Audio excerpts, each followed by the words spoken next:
కూకట్పల్లిలో గోల్డ్ షాపుల్లో చోరీలు చేసిన నిందితుడిని అరెస్ట్ చేశారు. తన నుంచి 32 గ్రాముల బంగారాన్ని స్వాధీనం చేసుకున్నారు. కూకట్పల్లి పోలీస్ స్టేషన్ పరిధిలో జరిగిన బంగారు దొంగతనాల కేసును పోలీసులు ఛేదించారు. మల్బార్ గోల్డ్ మరియు సిఎంఆర్ షాపింగ్ మాల్స్లో చోరీలకు పాల్పడిన పాత నేరస్తుడు మెరుగు సాగర్ను పోలీసులు అరెస్ట్ చేశారు.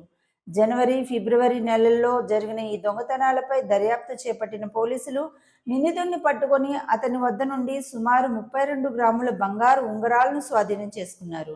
అనంతరం నిందితుడిని కోర్టులో హాజరుపరిచి రిమాండ్కు తరలించారు.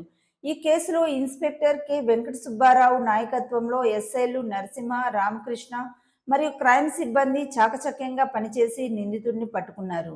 కేసు దర్యాప్తులో సమర్థంగా వ్యవహరించిన పోలీస్ బృందాన్ని ఉన్నతాధికారులు అభినందించారు. ఫిబ్రవరి నెలలో 2 కేసులు రిపోర్ట్ అవ్వడం జరిగింది.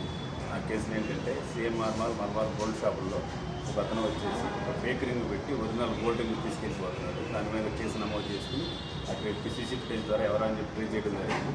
ఈరోజు అతన్ని పట్టుకుని విచారించగా ఆ 2 కేసులతో పాటు కూకట్పల్లి ఈ 2 కేసులతో పాటుగా పంజాగుట్ట మరో కేసు కనిపెట్టి చేయడం జరిగింది. ఆ 3 కేసులు గోల్డ్ రింగ్ రికవరీ ఈరోజు కోర్టు తరలింది.